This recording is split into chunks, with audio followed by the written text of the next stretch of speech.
There's a moment in life when everything shifts, not because the people around you changed, but because you finally did. You stop waiting. You stop needing. You stop trying to convince people of your worth. That moment, right there, is detachment. But not the cold, emotionless kind. Not the kind where you suppress your feelings and pretend nothing hurts. This is something different.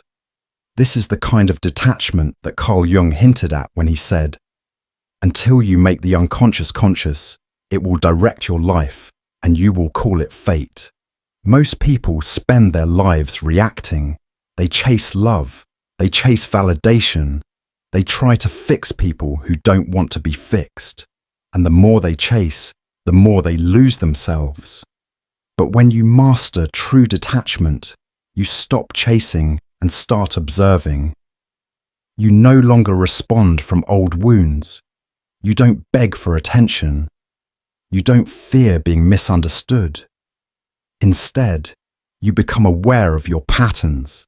And in that awareness, you gain control. And something interesting begins to happen. The people who once pulled away start coming closer. The ones who seemed indifferent begin to notice you, not because you played a game, but because you finally stepped into your power. Because detachment, real detachment, is magnetic.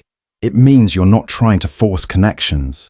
You're allowing them to unfold or fade naturally. It means your self-worth isn't tied to someone else's presence. You've outgrown the need to prove yourself. That's what they feel. Even if they can't explain it, they feel it. Your energy changes. Your presence becomes lighter. You're no longer grabbing, fixing, clinging. You're simply being, calm, grounded, whole. And in a world full of people addicted to noise, that kind of stillness becomes irresistible. But let's be clear, this isn't about manipulating anyone into returning. Jungian psychology isn't about control. It's about understanding the inner architecture of your mind. And when you understand the architecture, you no longer build your home in someone else's approval. You realize that attachment was never really about the other person. It was about the unhealed parts of you, the part that needed to be chosen, the part that feared being left, the part that tied love to struggle. And when you detach, it's not from them, it's from the illusion they represented. That's the real shift. Because once that illusion falls apart, something liberating takes its place. You begin to see people not as saviors or destroyers, but as mirrors, each one reflecting something you were meant to see in yourself. And when they leave, it's no longer a catastrophe. It's a signal that they've played their part, and the scene is done. You no longer chase people who drift away. You don't panic when communication slows or attention fades. You've outgrown that cycle. You understand that distance doesn't always mean loss, and silence doesn't always mean rejection. Sometimes it means alignment is shifting. And rather than trying to hold on to what's slipping, you learn to open your hand and let go with grace. That's what Jung meant when he explored individuation, the process of becoming whole. It's the slow shedding of roles and personas, the quiet return to your truest self. And in that return, something remarkable happens. You begin attracting people who meet you at that frequency, people who aren't drawn to your wounds, but to your presence. People who don't need fixing and don't need you to break yourself to be loved. That's when they come running. Not because you need them, but because they feel something rare in you. Detachment doesn't make you less loving. It makes you more authentic. Your love is no longer conditional, desperate, performative. It's grounded, peaceful, unattached to outcomes. And here's the paradox. When your love becomes less about possession and more about freedom, it becomes more powerful. people feel safer around you. They feel less judged, less controlled, and in that safety, real connection is born, not forced, not begged for, but felt. That's the power of mastering this rule. Detachment is not the absence of care. It's the presence of clarity. It's looking at a situation and saying, I choose to love without losing myself. I choose to let go without resentment. I choose to stay open without being pulled under.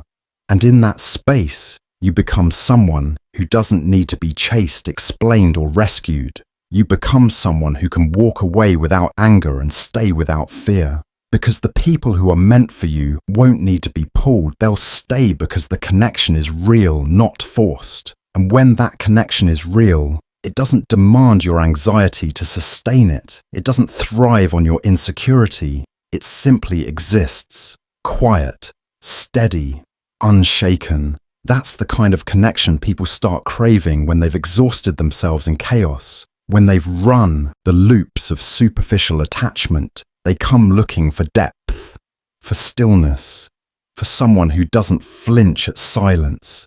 That's you. When you've mastered detachment, you've stopped being the emotional sponge for people who don't clean up their own mess.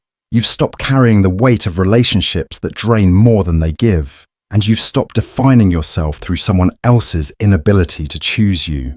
You now define yourself by how you show up for you. The detachment rule isn't about building walls. It's about building a center, a place inside you that stays still, even when everything else shakes. It's about walking into a room and not needing anyone to validate your presence. You belong because you've decided you do.